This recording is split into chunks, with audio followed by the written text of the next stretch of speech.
जंगल भितर शुभुला मां हाथीर विकल चित्कार शब्द शुणी लोके पहुंची देखिले गात भितर फसी रही एक हाथी छुआ छुआ को छाड़ी जाऊना मां हाथी एपटे छुआ को सुरक्षित भावे उद्धार करी मां सह मिलाइबा लगी वन विभाग।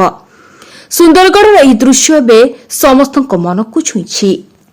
सुंदरगढ़ सदर रेंज अधीन हमीरपुर पंचायत गोपपुर जंगल हठात जंगल भितर शुभिला माई हाथीर लगातार चित्कार।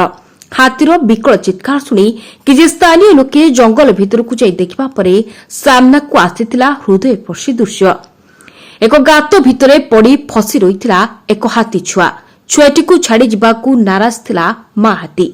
गात निकट रही निज छुआ को देखि लगातार चित्कार करुथिला। ए दृश्य देखि स्थानीय लोके तुरंत वन विभाग को खबर देथिले। तेबे खबर पाई सुंदरगढ़ वन विभाग कर्मचारी माने घटनास्थल रे पहुंचीथिले। वन कर्मचारी उपस्थिति अनुभव करी माई हाथीटी किछि दूर को घुंची जाइथिला।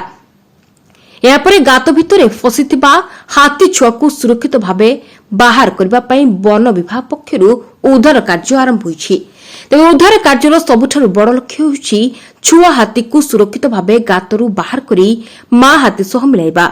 मां हाथी मध्ये निज छुआ को छाड़ी जाउ नथिबारु घटनास्थल रे वन विभाग सतर्कतार सह उद्धार कार्य चलाइछि। मां और छुआर एही ममतार दृश्य एवं स्थानीय लोकंक समेत समस्तक मन को छुईछि। छुआटी सुरक्षित भावे उद्धार होई मां हाथी सह मिलिबाकू समस्ते आशा रखिछन्ति। सुंदरगढ़ हरिहर दास महापात्रଙ୍କ रिपोर्ट अस्मिता टीवी।